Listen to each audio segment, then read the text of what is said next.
for the invitation to be a speaker at the Economist Forum today and to speak about the future of money. My name is Dr. Ruja Ignatova. I hold a PhD in law. I have always been very interested in financial services and worked about 6 years with McKinsey in Eastern Europe, actually when the crisis hit us really, really bad. I was spending my time in Russia with Sberbank, and it was an interesting time. I want to speak today about, as I said, the future of money, the future of payments, and I am, how to say, a bit sad to listen to the speaker before me, who are having such a gloomy outlook, focusing on all the issues that the region faces, and showing us a future where we have to do a lot of catching up in Eastern Europe, a lot of work, a lot of tasks, a lot of issues. So I would like to take a bit of a different approach. I would like to show people that Eastern Europe can innovate, that Eastern Europe can bring growth, that we are not just a follower country catching up, but actually that we also can show the world that we can do a lot. Our company, which is very young, 1.5 years old, actually writes history currently with cryptocurrency. OneCoin currently reached a market capitalization of $1 billion 3 days ago, which makes me extremely proud. And we have a network of 650,000 users, over 190 countries, and we come from Eastern Europe. We started actually in this country, we had the idea in this country, and we do not only describe the future of money, actually we take a very active approach of shaping the future of money. So, Southeastern Europe is a very good place to live, and I'm born here. I have been not raised here the whole time, but I feel home here. But however, even we cannot take an isolated approach and see ourselves as an own microcosmos. The world is getting smaller and smaller. We are living in a world with globalization. Technology is developing at a speed that makes me dizzy sometimes, seeing what happens around us. And all the innovative companies like Facebook, Google, Apple, all of them, unfortunately, are either not even coming from Europe, or like we are just a follower and just saving all our money in Eastern Europe, which is a lot of money for us to go and to buy the newest iPhone outside. So with globalization, the world becomes much smaller, much more transparent, and the needs of consumer and of companies actually change a lot. We have a lot more needs for cross-border transactions. Even as a simple customer, I have to do a lot of shopping, a lot of things outside my country. So of course, this is a need that we need and we have to address with a company. So what is the future of money? In my opinion, the future of money, or a big part of the future of money, will be outside the banking system as we know it today. Traditional businesses either will change or new entrants will come in the market. One of the most spectacular entrants that I've been following now for about 5 years is Bitcoin. Now, Bitcoin is a cryptocurrency, the first cryptocurrency, the biggest cryptocurrency currently. And these people who created Bitcoin, nobody officially knows who they are, have my fullest respect for the innovation, disruption, and value creation that they actually did to the financial market. Of course, wherever there's value creation, speculators come, and a lot of turmoil can happen, but these people created something new and something really exciting. Bitcoin and the blockchain technology, which makes financial services independent from governments, independent from regulators even, and independent from banks as we know them, already starts changing the world we live in. However, Bitcoin until now and the more sophisticated cryptocurrencies have been a payment system, an investment system for the either very sophisticated people out there with a very, very solid IT background, for the smart ones, or for the elite who has a lot of money and diversifies their portfolio with a new exotic investment like Bitcoins. The market is still not very big, with a market capitalization fluctuating between 2 and 3 billion, transactions happening every day about 200 million euro. So we still have a lot of potential to grow in the cryptocurrency market, but we see a start.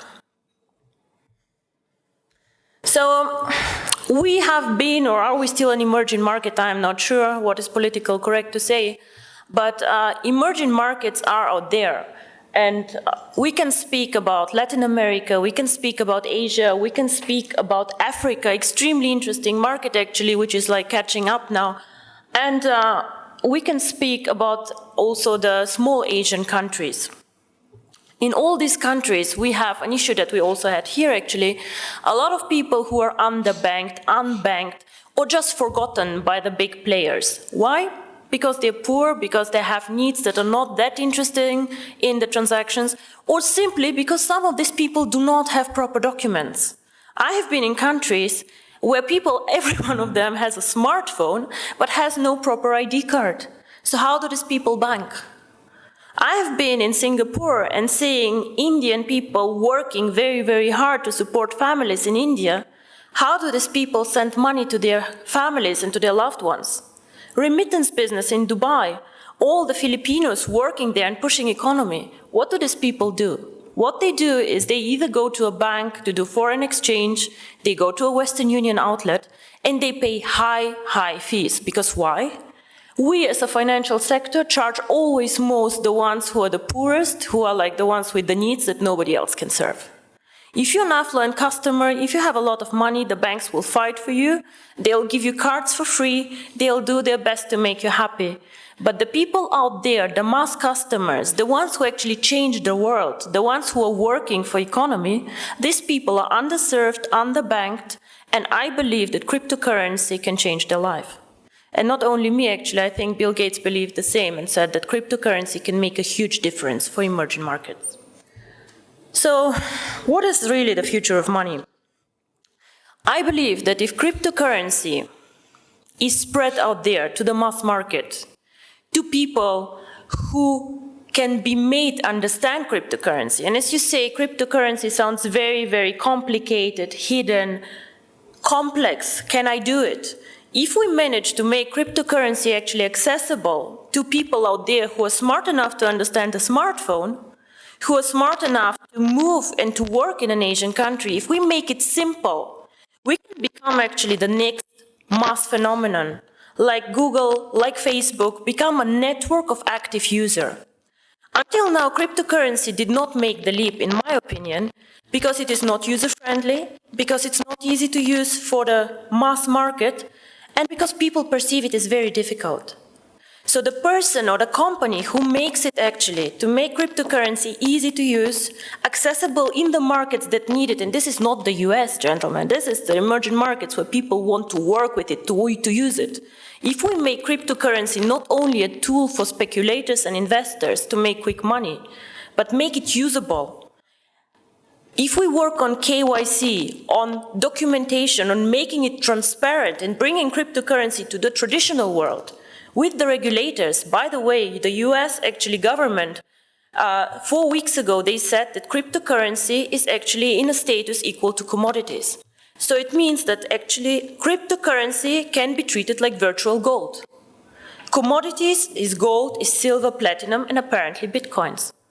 So the future of money can be searched, I think, outside the banking system because we are still more flexible. We do not fight the issues that the banks have, and because we think that the next big thing is based on technology, on the internet, and on the network phenomenon that we see in all these big companies out there. I think if we manage to provide a consistent strategy, a case to use the currency, and an easy access, which is aligned with the regulators out there, transparent, safe, cryptocurrency can actually be one of the preferred methods of payment, and not only bank transfers, card transfers, and all the traditional ways that we deal money with.